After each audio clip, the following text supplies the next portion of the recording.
We brought these questions to the experts so you too can stop stressing and start, 1.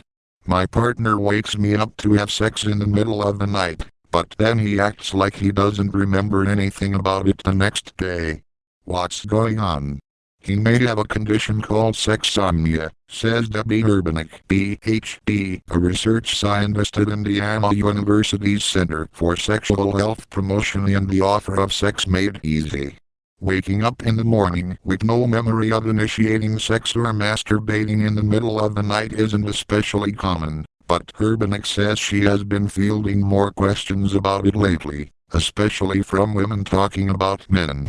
Monogamous couples may be able to laugh this off. One woman told Urbanek she kinda likes it when her usually reserved boyfriend is sexually assertive in his sleep, but it can become a serious problem if the sexsomniac approaches the wrong person.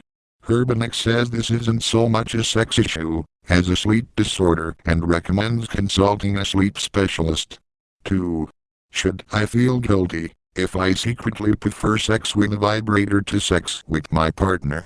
For many women and men, masturbation is easier, faster and simply more reliable, like taking the highway versus the scenic country road, says Yvonne K. Fulbright, Ph.D., sexologist and certified sexuality educator.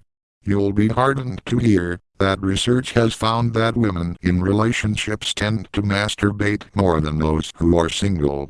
This could be due to many reasons, Fulbright says. Maybe they are left hanging, or they are exposed to more testosterone through sex, or their partner isn't available when they are in the mood. That said, partnered sex is an essential part of any intimate relationship, so it can become an issue if one of you is regularly sneaking off to find pleasure solo. Fulbright suggests occasionally introducing your favorite sex toy to your partner, so that he doesn't feel left out, and bringing him along for the ride. 3. Could I be allergic to my partner's semen? A true semen allergy often involves burning, pain, swelling and sometimes breathing problems, says Lauren Streecher, Maryland, assistant professor of obstetrics and gynecology at Northwestern University's Feinberg School of Medicine. Nearly one-half of these allergic reactions occur after the very first time someone has sex, but some women report symptoms after being with a specific partner. In lieu of an allergy, you could have a semen sensitivity, or you might have a yeast infection or a case of bacterial vaginosis, a common infection that often causes odor and discharge that's becoming exacerbated by sex. If this is a persistent problem, Streecher advises that you bring it up with your doctor. 4.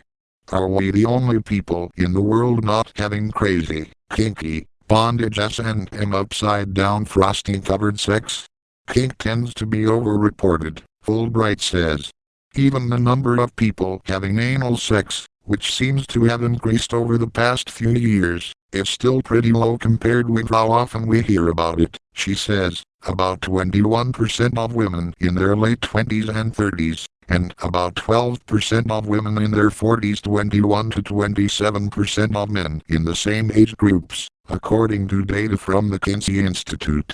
Whatever kind of sex you're having is terrific, as long as you and your partner feel good about it, says Fulbright. 5. Are we the only couple in the world not having sex at all? About 7% of married people and 17.7% of partnered people in their 30s and 40s said they haven't had sex in a year, according to the 2010 National Survey of Sexual Health and Behavior. Whether you find that comforting or alarming, Fulbright wants to remind you of the fringe benefits of getting busy. Sex improves the muscle tone of the pelvic floor, lubricates the vaginal tissues, can help prevent yeast infections, releases stress, and eases migraines, chronic back pain and PMS-related cramps. Sex also has the potential to lower your risk of developing heart disease and can boost your immune system.